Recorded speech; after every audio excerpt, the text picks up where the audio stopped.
কাছে এবং দূরে বসে যারা আমাকে দেখছেন অথবা শুনছেন প্রত্যেককে শুভেচ্ছা। আপনারা অনেকেই হংকংয়ে আসার ব্যাপারে আমার সহযোগিতা কামনা করেছেন এবং আপনারা বলেছেন, অনেকে অনেক কথা বলেছেন যে আমাকে একটু পৌঁছে দেবেন অথবা আমাকে একটা প্রসেসিংটা করে দেবেন, বা আমি ব্যবসা করতে চাই, আমাকে ব্যবসার একটা লাইন ঘাট করে দেন। দেখুন, এর একটিও সেভাবে আমি করতে পারবো না। কেন? অত্যন্ত সঙ্গত কারণেই বলছি। যে প্রথমে বিজনেসের কথাটি বলি। হংকংয়ে বিজনেস করতে গেলে আপনার একটি বড় অঙ্কের পুঁজির দরকার হবে। বড় মানে অনেক বড়। সেটা মিনিমাম 50 লাখ থেকে 50 লাখ খুবই ছোট্ট একটা অ্যামাউন্ট হয়ে গেল, কিন্তু 70-80 1 কোটি এরকম একটা অ্যামাউন্ট দরকার আছে। যত বেশি তত ভালো। সো এত টাকা দিয়ে আশা করি আপনারা বাংলাদেশে একটা বিগ বিজনেস স্টার্ট করতে পারবেন। সো সেই ক্ষেত্রে বিজনেসের কথাটা না বলাই ভালো। ইয়েস, যদি কারো $multi-million বিজনেস থাকে, তারা তাদের কোনো অফিস এখানে করতে চান বা বিজনেস স্টার্ট করতে চান, তো সেই ব্যাপারে অবশ্যই সহযোগিতা থাকবে এবং এটা অবশ্যই একটা লয়ার ফার্মের মাধ্যমে হবে, যেটার কিনা বিং স্টেশনড ইন হংকং আমি সেই লয়ারের সাথে কথাবার্তা বলতে পারবো আপনার হয়ে, so that you can do your business legally with a big amount of money. আমি এখানে আপনাকে কিছু সহযোগিতা করে দিতে পারবো। আর বাকি দুটা যে কথা আপনারা বলেছেন, কেউ একজন বলেছেন যে আমাকে একটু পৌঁছে দেবে, এটা আসলে কোনো কথা হলো না। এটার উত্তর হয়তো আমি দিয়েছি। পৌঁছে দেবেন এর মানে কি? তার মানে আপনি just work as a mediator, একজন মধ্যস্থতাকারী বা মিডলম্যান হিসাবে। এটি আমার পক্ষে করা সম্ভব না, কারণ মিডলম্যান হওয়ার কোনো স্থান আইনগতভাবে কোথাও লেখা নেই, এবং সেটি করতে গেলে আমি সমূহ বিপদে পড়ে যাব, আপনিও পড়ে যাবেন। অত্যন্ত সঙ্গত কারণে আপনাকে বলছি, এই এত সংক্রান্ত বিষয় যে বা যারা এসেছেন, সেই তাদের সাথে তাদের কথা শুনে আলোচনা করে, তাদের সাথে প্রশ্ন করে আমি আপনাদেরকে জানিয়ে দিতে চাই যে তারা যখন জাস্ট ঢোকার জন্য হংকংয়ে ঢোকেন, অবশ্যই সেটা অবৈধভাবে, যেটা আপনি বলেছেন যে আমাকে মাত্র ঢুকিয়ে দেবেন, এটা অবৈধভাবে হয়ে যায়। তো সেই ক্ষেত্রে যে আসে তার শাস্তি হয় 15 থেকে 18 মাস, 2 বছরও হতে পারে, তবে অ্যাভারেজ 15 থেকে 18 মাস হয়, যার জন্য আপনাকে হয়তো 10 থেকে 12 মাস কাটতে হবে 30 দিনের। আর যে সাহায্য করছে তার 5 বছর মিনিমাম সাজা হবে এবং জরিমানা হবে, না হলে অনাদায়ে সেটার জন্য আরো 1 বছর সাজা হতে পারে। তো এত বড় রিস্ক কেউ নেয় না। যারা নেয় তারা অন্য ভূবনের বাসিন্দা, তারা হয়তো সামনে এসে আপনার সাথে আমার মতো কথা বলবে না। আপনি পৌঁছে দেওয়ার কথাটি বলেছেন, কিন্তু এই পৌঁছে দেওয়ার মিনিংটা যদি আপনি বলেন যে আপনাকে নিয়ে আসা কাম্য উপায়, তাহলে যে কেউই আপনাকে আনার প্রসেসিংটি করবেন, তিনি কিন্তু জানতে চাইবেন যে আপনার নেক্সট ডেস্টিনেশনটি কি। আর এখানে আপনি যেটা বলছেন যে আমাকে মাত্র পৌঁছে দেবেন, তারপর বাকিটা আমি দেখে নেব, তার মানে এখানে স্পষ্টত বোঝা যাচ্ছে যে আপনার অন্য কোনো অ্যাক্টিভিটির একটি প্ল্যান রয়েছে। অবৈধভাবে থেকে যাওয়া, অবৈধভাবে কাজ করা, এই ধরনের একটা টেন্ডেন্সি আপনার থেকে যাচ্ছে। এগুলি বাস্তবে নিরেখে। সো আমার চ্যানেলে যে কথাগুলি আপনাদেরকে বলবো সেগুলি বাস্তবসম্মত, এবং যে কথাগুলি আপনার জন্য যারা প্রয়োজন, আপনার ভবিষ্যতের জন্য বেটার। কারণ আমি চাইবো না আমার ইয়াংস্টার ভাই ও বোনদের কারো জীবন খারাপ হোক। বিদেশ বিভয়ে যদি একবার পা পিছলে যায়, তাহলে সেটাকে ঠিক করা অনেক অনেক মুশকিল, অনেক মুশকিল। সো আমি চাইবো না আপনারা যেনতেনভাবে এসে নতুন একটা মুশকিল, হয়তো আপনি বেরোজগারি বা বেকারত্বের একটা সমস্যায় ভুগছেন, সেখান থেকে বেরিয়ে আর একটা বড় চক্রব্যূহের মধ্যে আপনি ঢুকে যাবেন, আর একটা নতুন সমস্যায়। হয়তো আপনি কিছু টাকা পাবেন, but at the end of the day সেটা কিন্তু সব কিছু না, আপনার জীবনটা নষ্ট হয়ে যাবে। যা বলছি প্লিজ মাইন্ড ইট। আর ইন বিটুইন যে অনেকে বলেছেন যে আমাকে যাওয়ার প্রসেসিংটা করে দিন, দেখুন প্রসেসিংটা এটা হয় অ্যাকচুয়ালি একটি ল ফার্মের মাধ্যমে। ল ফার্ম আপনার জন্য এই কাজটি প্রসেসিংটি করবে, ইমিগ্রেশনে সাবমিট করবে এবং একটি কোম্পানি আপনাকে স্পন্সর দেবে। তো এখানে প্রত্যেকটি পক্ষই কিন্তু আলাদা। ল ফার্ম সে আপনার পক্ষে কাজ করছে, কোম্পানি আপনাকে আনতে চাচ্ছে, আর ইমিগ্রেশন সব কিছু যাচাই বাছাই করে আপনাকে ভিসা দিচ্ছে। তো এখানে আমার ইনভলভ হওয়ার সম্ভাবনা খুবই কম। ইয়েস, কীভাবে হওয়া যেতে পারে, ল ফার্মের সাথে হয়তো কথা বলে দেওয়া যেতে পারে, বিকজ স্টেশন এতটুকু করা যেতে পারে, কিন্তু এর একটিও কিন্তু আসলে আমার কাম্য নয়। এই কারণে আমি একটি ছোটবেলার ছোট্ট একটি কাহিনী বলি। আমরা তখন বরিশাল যাচ্ছিলাম একটি স্টিমারে করে, নাম শহীদ বেলায়েত। তো লঞ্চগুলি অপেক্ষাকৃত ছোট হয় আর স্টিমারগুলি সেগুলি একটু বড় হয়। ওই সময় শহীদ বেলায়েত, গাজী, এসব রকেট, টার্ন এসব চলতো ঢাকা বরিশাল খুলনা লাইনে। আমরা ঢাকা থেকে বরিশাল যাচ্ছিলাম, তো আমাদের যে শহীদ বেলায়েত স্টিমারটি সেটি একটি চরে আটকে গেল, এবং চরে আটকে যাওয়ার পরে পরবর্তী দিন সকালবেলা যখন সকালে ফুটল, রাতে তো আটকে গেছে, তারপরে সকালবেলা সারেং যে ছিলেন বা নাবিক তাকে অনেকে দোষারোপ করছেন, কেউ এটা বলছেন, কেউ ওটা বলছেন। কিছু বিদেশিও ছিলেন অনবোর্ড, ফরেনার্স, মানে অনেক দেশেরই মানুষ ছিলেন। অনেক আগের কথা, আমার ছোটবেলার কথা। আমি, আমার বাবা, আমার মা ছিলেন, আমরা তিনজন ছিলাম। আমার বাবা মা কেউ এখন নেই, আমি আছি। কথাটি আমি আপনার জন্য বলছি। তো এক ব্যক্তি সারেংকে বললেন, রাবিককে বললেন যে আপনি লঞ্চগুলি চলে গেল আর আপনি এত বড় একটা চালাচ্ছেন, আপনার মাথায় এতটুকু ঘিলু হলো না যে আপনি তাদেরকে দেখে দেখে চলে যেতে পারলেন না? ওদিক দিয়ে চলে গেলে তো আপনি আর আটকাতেন না, ওদিকে তো অনেক পানি, আর আপনি এসেই বালু চরের উপরে আপনি স্টিমারটা উঠিয়ে দিলেন, এটা একটা কাজের কাজ করলেন। তো তখন তিনি একটি কথা বলেছিলেন, সে কথাটি কিন্তু আসলে সেটা আপনাদের বলতে চাই আমি, যে দেখুন লঞ্চ আর স্টিমার, যে লঞ্চ চালায় সেই সারেং বা নাবিক, আর স্টিমার চালায় এই নাবিক, এর মধ্যে পার্থক্য আছে। স্টিমারকে দেখে লঞ্চ চলে, লঞ্চকে দেখে স্টিমার চলে না। সো কোনো দিন ভুল হয়ে যেতে পারে।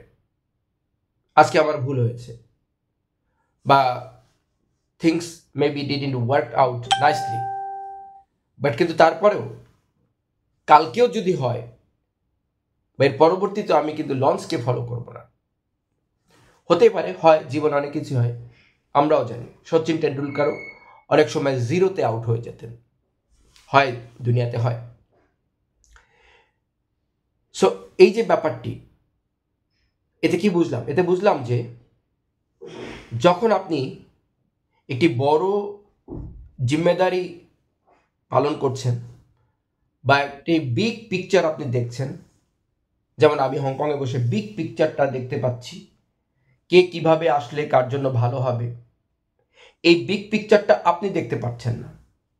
অতএব আপনি যেটা বলছেন, আপনার মত অনুসারে আপনি হয়তো ঠিক আছেন, কিন্তু আমি দেখতে পাচ্ছি ইটস নট গুড। আমাকে একটু পার করে দেবেন, তারপরে মানে পৌঁছে দেবেন। আমি দেখতে পাচ্ছি এখানে আপনার বিপদের সম্ভাবনা রয়েছে। আমি দেখতে পাচ্ছি, আপনি পাচ্ছেন না, কারণ আমি বিগ ক্যানভাসটা দেখতে পাচ্ছি, আপনি হয়তো পাচ্ছেন না। সো সেই ক্ষেত্রে কি স্টিমার কি ঠিকভাবে চলবে না? অবশ্যই চলবে, স্টিমারেরও দিন আসবে। তো আমি যেটা বলছি যে বিগ ক্যানভাসে যেটা দেখতে পারলে আপনাদের জন্য হংকংয়ে আসার উপযুক্ততা হবে একটি সঠিক পদ্ধতি অনুসরণ করে একটি কোম্পানির মাধ্যমে। সেটা আমাদের হতে পারে, আমাদের নাও হতে পারে। যেদিন সেটা আমাদের কোম্পানি হবে সেদিন জিম্মেদারির সাথে আমি আপনাকে বলতে পারবো, yes, do it this way. কিন্তু অন্য কারোর জন্য, মানে অন্য কোনো কোম্পানির জন্য এবং আপনার জন্য, আপনার দুজনে কিন্তু আমার জন্য থার্ড পার্টি, যে কোম্পানিতে আপনি আসবেন সে কোম্পানিও কিন্তু একটা থার্ড পার্টি আমার জন্য, আমার নয় বা আমাদের কেউ নয়, আমি চিনি না। আপনিও আমাকে ব্রাদার বলেন, ভাই বলেন, whatever you say, right? আপনি কিন্তু আমার জন্য একজন তৃতীয় পক্ষ বা পার্টি। সো আপনাদের দুজনের জন্য এই যে সম্মিলনটা, এটা আমি ঘটিয়ে দিতে যাব, এটা আমি কোনো লঞ্চ হয়ে করব না। তার মানে আমি যেনতেনভাবে করব না, করব তখন যখন আমি সম্পূর্ণ দায়িত্ব নিয়ে করতে পারবো, এবং সেটা সময় হলে আমি সকলকে জানিয়ে দেব, সকলকে জানিয়ে দেব। সময় আমাদেরও আসবে, এবং আমি যেটা চাই, আমার অনেক ভিডিওতে বলেছি, হয়তো আপনাদের শুনতে খারাপ লাগছে, যে আসার মতো আসতে হবে। আমি তো জানি কিভাবে আসার মতো আসা যায়। আসতে হলে আপনার একটা একদম সুন্দর একটা লং টাইম ভিসা থাকতে হবে, এবং এই ভিসাটা আপনাকে পার্মানেন্সির দিকে নিয়ে যাবে, এবং আপনি ইজ্জত সহকারে থাকবেন, সব ধরনের সুযোগ সুবিধা নিয়ে আপনি থাকবেন, এবং আপনি মুঠ ভর্তি টাকা কামাবেন। ওই রকম একটা উপায়কে আমি বলছি একটি মোক্ষম সুযোগ, বা আমি বলছি একটা প্রকৃষ্ট সুযোগ। ওই জিনিসটা আমি চাই। আপনি এসে কারো মুখাপেক্ষী নন, আপনি যেখানেই যাবেন আপনি ওয়েলকাম হবেন, আপনার একটি ভালো জব থাকবে, বিজনেস থাকবে, এভরিথিং। তো আপনি জীবনটাকে ছুঁয়ে দেখতে পারবেন। বিদেশ বিভুঁইয়ে অত্যন্ত কঠোর রূঢ় বাস্তব সত্য হচ্ছে এই, যে যদি আপনি স্বনির্ভর স্বাবলম্বী না হন অর্থনৈতিকভাবে এবং ভিসাগতভাবে, তাহলে আপনি জীবনকে ছুঁয়ে দেখতে পারবেন না। আপনাকে ব্যাক বেঞ্চারও নয়, আরও ক্লাসরুমের বাইরে থাকতে হবে। আপনি বুঝতে পেরেছেন আমি কি বলেছি? সো আমার কথাগুলি হয়তো আপাত দৃষ্টিতে কঠিন শোনা যাচ্ছে, কিন্তু এটাই বাস্তবতা। এবং যে জিনিসটি কঠিন বেশি, সেটার জন্য আরও পরাকাষ্ঠা নিয়ে আরও তৈরি হলে সেখানে লাভ বেশি, সেখানে জীবনের সম্ভাবনা অনেক বেশি, রাইট? অল্প খরচে আপনি নেপাল চলে যেতে পারেন, আপনি শ্রীলঙ্কা চলে যেতে পারেন, পারেন কি না? পারেন। আপনি কি পাবেন? Even you get a citizenship in Sri Lanka or in Afghanistan, কি পাবেন? কেন মানুষ আমেরিকা যেতে চায়, ইউরোপ যেতে চায়, হংকং আসতে চায়, কেন জাপান যেতে চায়, কেন? Because all the banks, all the businesses, all the opportunities, all the facilities, and all the technologies are in here. And most of them is free for you to use. আমি যেটা বলতে চাই যে আমাদের দেশে বা অন্যান্য পৃথিবীর অনেক দেশে যে জিনিসগুলি অনেক কঠিন মনে হয়, হংকংয়ের মতো জায়গাতে ওই যে যদি আপনি উপযুক্তভাবে আসতে পারেন, বৈধভাবে ভিসা এবং ভালো চাকরি ব্যবসা নিয়ে, পুরো মানে সব কিছুই আপনার নখদর্পণে থাকবে, এটা আমি আপনাকে বলতে পারি। আপনি আউট অফ দ্য ক্লাসরুম হবেন না। সো এই জিনিসগুলি চিন্তা করতে হবে। আমি এই জন্যই বলি যে যারা আসতে চান সেভাবে আসুন, সময় লাগুক। একটা টাফ জিনিস, একটা ভালো জিনিস খেতে হলে না, ওটা কিন্তু সময় লাগে পাকাতে। বিরিয়ানি পাকাতে কিন্তু আপনার 15-20 মিনিটে হয়ে যায় না, বিরিয়ানির জন্য কিন্তু ঘন্টার পর ঘন্টা লাগে। ম্যারিনেশন করতে হয় মাংসটাকে, তারপরে চালকে 70 বা 80 ভাগ পাকাতে হয়, তারপরে সেটাকে দমে রাখতে হয়, অনেক প্রসেসিং। কিন্তু বিরিয়ানি খেতে কিন্তু খুব মজা, নয় কি? আমার মা বলতেন, ধীরে রাধে সুস্থে খায়, জুড়াইলে তার মজা পায়। সো আপনি ধীরে রাধুন, সুস্থে খান, তাড়াহুড়া করবেন না, তাড়াহুড়ো করবেন না যেন, একদম ঠিক বলছি, তাড়াহুড়ো করবেন না। If you really plan to come in Hong Kong, find a way you can come properly. সরকার আপনাকে ওয়েলকাম করবে, এবং সেটাই আমরা চাই, আমি চাই। আমার এই ভিডিওগুলির উদ্দেশ্য হচ্ছে একটাই, যে বা যারাই প্রচুর লোককে নিয়ে আসছে, তারা এসে অনেকেই হয়তো মানবতার জীবনযাপন করছে, লুকিয়ে লুকিয়ে কাজ করছে। এটা কোনো জীবন হলো? এটা কোনো জীবন না। প্রথমে অ্যাডভেঞ্চারাস মনে হতে পারে, যখন খুবই ইয়ং থাকে, এবং ইয়ং ছেলেরা খুব বেশি আসছে। বাট আমি দেখতে পাচ্ছি এর মধ্যে মেজরিটি পোর্শন তারা সময় নষ্ট করছে। বাংলাদেশ জন্মভূমি, মাতৃভূমি, আমার দেশ, সেটা আমার জন্য যত সহজ, বিদেশের এই মাটি আমার জন্য তত সহজ না, এটা বুঝতে হবে। সো যাই হোক, আমার মনে হয় আমার পয়েন্টটা আপনারা বুঝতে পেরেছেন। সো আমি আপনাদেরকে অবশ্যই জানাবো, সময় এবং সুযোগ লাগবে। যে জিনিসটি খুব ভালো, আপনার লাইফকে শাইনিং করবে, সেটার জন্য আপনাকে টাকাও খরচা করতে হবে, সময়ও খরচা করতে হবে, মেহনত শ্রমও খরচা করতে হবে, এবং মেধাও খরচা করতে হবে।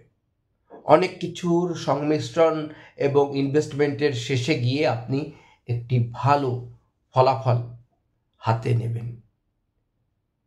এটাই কাম্য, এটাই উচিত, এবং এটাই একমাত্র উপায় নিজেরা বিদেশের মাটিতে মানুষের মতো মানুষ হয়ে মাথা উঁচু করে দাঁড়িয়ে দেশের মান সমুন্নত করার। দ্বিতীয় কোনো উপায় নেই। অন্য যে উপায় রয়েছে, সে উপায়টি আপনার দেশ, আপনার মানুষ, আপনার জনগণের সম্পর্কে একটি বিরূপ প্রতিক্রিয়া দিচ্ছে। এবং আপনারা অনেকে হয়তো জানেন না, অপ্রিয় হলেও সত্য, যে আমাদের দেশের মানুষকে অনেক ক্ষেত্রেই ততটা মূল্যায়ন করা হয় না। অনেক ক্ষেত্রেই আমি বলছি। এর কারণ হচ্ছে, অনেকে এখানে আছেন যারা কাজ তো করছেন, কিন্তু তারা কাজ করার অনুমতি নেই। অনেকে এখানে আছেন না থাকার মতো। তো সেগুলি আমরা চাই না, কারো জন্যই চাই না, কখনোই চাই না। মানুষের জীবনে বিপদ হয়ে যেতে পারে, এটা সম্ভব, কিন্তু জেনে শুনে বুঝে বিপদের মধ্যে পা ফেলে দেওয়া, বা কোনো ফাঁদের মধ্যে পা দেয়া, বা জীবনটাকে নিষ্পেষিত করার কোনো মানে হয় না। মনে রাখবেন, আপনার পরিবার আপনার দিকে তাকিয়ে আছে, তেমনি আপনার সমাজ পরিজন আপনার দিকে তাকিয়ে রয়েছে, এবং পরিশেষে আপনার রাষ্ট্র আপনার দিকে তাকিয়ে রয়েছে। আমরা প্রত্যেকে যদি নিজের অবস্থান সুন্দরভাবে করতে পারি, বিদেশের মাটিতে হোক, দেশের মাটিতে হোক, আজকে আমাদের যে সমস্যাগুলি আছে এগুলি থাকবে না। ভিডিও বড় হয়ে যাচ্ছে, কিন্তু এই কথাগুলি অত্যন্ত জরুরি। আমি খুব নাইসলি এই জিনিসগুলি আপনাদেরকে বলতে পারবো, যে আপনি যদি নিজের উপরে কাজ করেন, এই যে কথাগুলি আমি বললাম, এই কথাগুলি যদি আপনি খুব ভালোভাবে অনুধাবন করেন, হৃদয়ঙ্গম করেন, এবং বারবার শুনে বোঝার চেষ্টা করেন যে উনি বললেন তো কেন বললেন, উনি এই যে কিছু মিনিটস আমাদের সাথে শেয়ার করলেন, ভিডিও করলেন, এটার উদ্দেশ্যটা কি, বিধেয়টা কি, সেটা যদি আপনি বুঝতে পারেন, তাহলেই কিন্তু আপনি এক ধাপ এগিয়ে গেলেন। এবং তারপরে নিজেকে তৈরি করুন, যাতে করে আপনি পৃথিবীর যেখানেই যান সবাই স্যালুট দিয়ে বলে, ওয়েলকাম, আসুন, আপনার জন্যই অপেক্ষা ছিল। জিনিসটি বুঝতে পেরেছেন? এই জিনিসটি অত্যন্ত জরুরি। Work on your self. Do not search out for people, অমুক তমুক আমাকে সাহায্য করে দেবে, সো হয়ে যাবে। নো, সাহায্য কেউ একজন তো করে দিল, আমি করে দিলাম, কিন্তু আপনি যদি যোগ্য না হন, এখানে এসে করবেনটা কি? নিষ্ফল প্রচেষ্টা, অর্থহীন ফলাফল শূন্য। Work on your self. So how to work on your self? প্রথমত, আমার ভার্সন যদি বলি, নিজেকে আয়নাতে দেখুন, খুঁটিয়ে খুঁটিয়ে দেখুন, 10 বার দেখুন। Are you presentable? চুলটা ঠিকভাবে কাটা কিনা? চেহারা যার যা কিছু হতে পারে, কিন্তু প্রেজেন্টেবল কিনা, আপনি পরিষ্কার পরিচ্ছন্ন আছেন তো, আপনার নখগুলি ভালোভাবে কাটা তো, আপনি কথা বললে আপনার মুখ থেকে দুর্গন্ধ আসবে না সে গ্যারান্টি আছে তো, এটা হচ্ছে primary. Then come on your clothes. আপনি যে অবস্থানের মধ্যে আছেন সে অবস্থানেই আপনাকে কাপড় চোপড়ের উপরে ধ্যান দিতে হবে। কারণ কি, একটা ভালো স্থানে, আকর্ষণীয় স্থানে আকর্ষণীয় পিপলরাই কিন্তু কাম্য।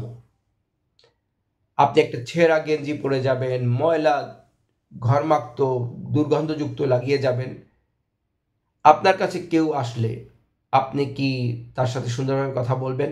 আপনিও বলবেন না। তাহলে আপনি কেন যাবেন? সোজা হিসাব, রাইট?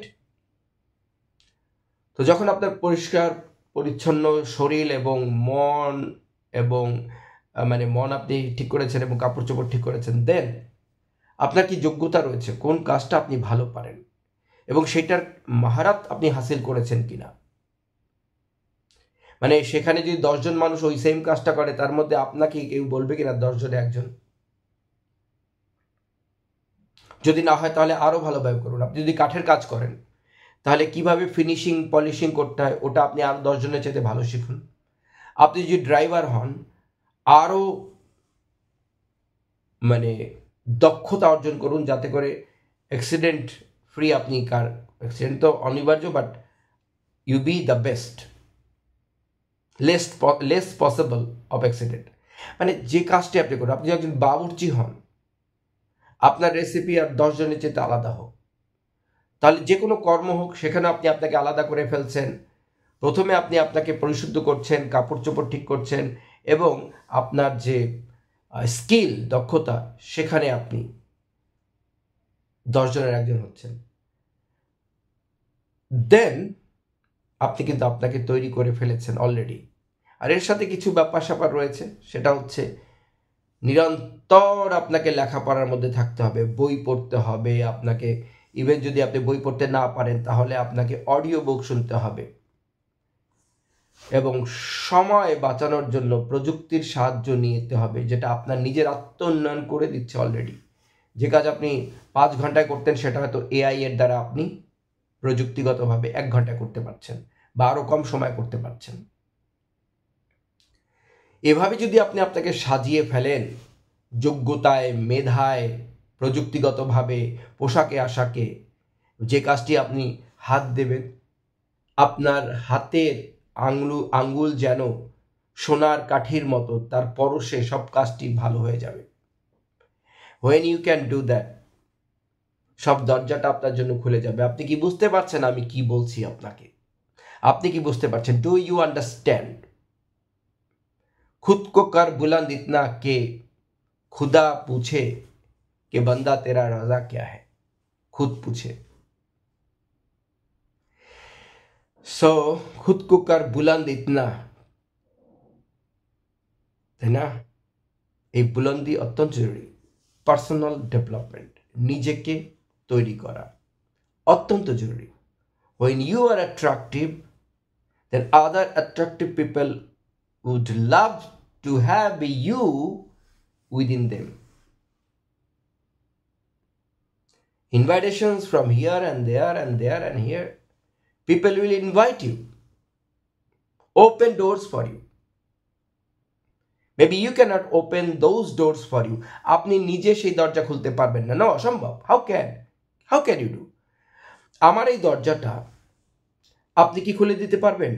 আমি বাড়ির মধ্যে বসে রয়েছি, আমাকে খুলতে হবে, তারপর আপনি আসবেন। কিন্তু আমি খুলবো কার জন্য? যে এখানে আসলে এই জায়গাটাকে আরো রিচ এনভায়রনমেন্ট হয়ে যাবে, বা সে আসলে একটি কাজ আরো সুসম্পন্ন হবে, তার জন্য ওয়েলকাম, আপনি আসুন। ধরুন আমার বিজলির যদি কোনো সমস্যা হয়ে থাকে, আমাদের হয় না অবশ্যই হংকংয়ে, তারপরে ধরুন যে ছোটোখাটো কিছু হচ্ছে, আমি বুঝছি না, আমি ইলেকট্রিশিয়ান নই, তো সেই সময় একজন ইলেকট্রিশিয়ানের কিন্তু আমার খুব দরকার। আমি অনেক ভালো শেফ হতে পারি, আমি অনেক বড় ব্যবসায়ী হতে পারি, আমি একজন ইঞ্জিনিয়ার হতে পারি, আমি একজন বড় ব্যবসায়ী হতে পারি, কিন্তু আমার সমূহ সম্ভাবনা রয়েছে, একটু অন্যথা করলেই একটা শক খেয়ে অনেক কিছু হতে পারে, আমি পড়ে যেতে পারি, মরে যেতে পারি। কিন্তু আমি তাকে সম্মান এই কারণে করবো, তিনি এই কাজটা জানেন, তার কাছে ইকুইপমেন্ট রয়েছে, তিনি সুসজ্জিত, এবং তিনি এসে দেখে বলবেন যে আপনার এইখানে এই সকেটে এইভাবে সমস্যাটা রয়েছে। সো আমার যখন সেই কাজটির প্রয়োজন হবে, আমি দরজাটি তার জন্য খুলে দেবো, আসুন, বসুন, একটা কোকাকোলা পান করুন এবং দেখুন কিভাবে কি করতে পারেন। অ্যান্ড হোয়াট, আপনি যদি একজন পারদর্শী লোককে বলেন এটা করে দেন, তিনি কি বলবেন? তিনি সব দেখে, মানে ডাক্তার এসে কোথায় ধরে? নার্ভসটা ধরে না, এখান থেকে সে কিন্তু সব কিছু বুঝে নেয়। তো তিনিও এসে দু একটা জায়গায় দেখবেন যেখানে তার দেখার দরকার, কারণ তিনি কাজটা জানেন। এবং দেখার পরে তিনি বলবেন, ওয়েল, আপনার প্রবলেম হচ্ছে এখানে, আমি এটা এইভাবে ঠিক করে দিচ্ছি। তিনি বলবেন, ইটস নো প্রবলেম, আমি 5 মিনিট, 10 মিনিট বা 1 ঘন্টা লাগবে, তিনি একটা সময় বলবেন, তিনি করে দেবেন। ওয়ারেস ফর ইউ, ফর মি, যারা আমরা এই কাজটা জানি না, আমাদের জন্য কিন্তু পাহাড় সমান। এ বাড়িতে যখন ইন্টারনেট সেট করতে এসেছিল, তিনি এসে বারবার কী কী করছেন, তার কাটছেন, লাগাচ্ছেন, করছেন, আমি কিচ্ছু বুঝছি না, বোকার মতো দেখছি। সেই ইঞ্জিনিয়ারটি, সেই টেকনিশিয়ানটি, তিনি কিন্তু করছেন। সো কথা না বাড়িয়ে মুদ্রা কথাটি হচ্ছে, যদি আপনি যোগ্যতম হন, এই হংকং আপনাকে ওয়েলকাম করবে। প্রচুর বাংলাদেশ এখানে রয়েছে যারা একদম মোস্ট ওয়েলকাম হয়ে আছেন, আবার অনেক বাঙালি প্রচুর এখানে আছেন যারা আসলে ওয়েলকাম নন, বাট আছেন। So what do you want? You wanna buy the respect for you, or you wanna beg respect for you? Decision is yours. ধন্যবাদ, আরেকটি ভিডিওতে কথা হবে। এবং কোনো প্রশ্ন থাকলে আপনারা কমেন্ট সেকশনে অবশ্যই আমাকে জানাবেন, এবং আমি আমার থেকে যে কথাগুলি বলছি, আশা করি আপনাদের ফিডব্যাক পেলে সেগুলোর উপরে চর্চা করা যেতে পারে, এবং সেটি হয়তো আরও অনেক মানুষের কাজে লাগবে। এই ছুটির দিনগুলোতে আমি একটু বেশি ভিডিও দিচ্ছি, কারণ স্পেয়ার টাইম পাওয়া যাচ্ছে। ধন্যবাদ সকলকে শোনার জন্য। আবার একটি ভিডিওতে দেখা হবে।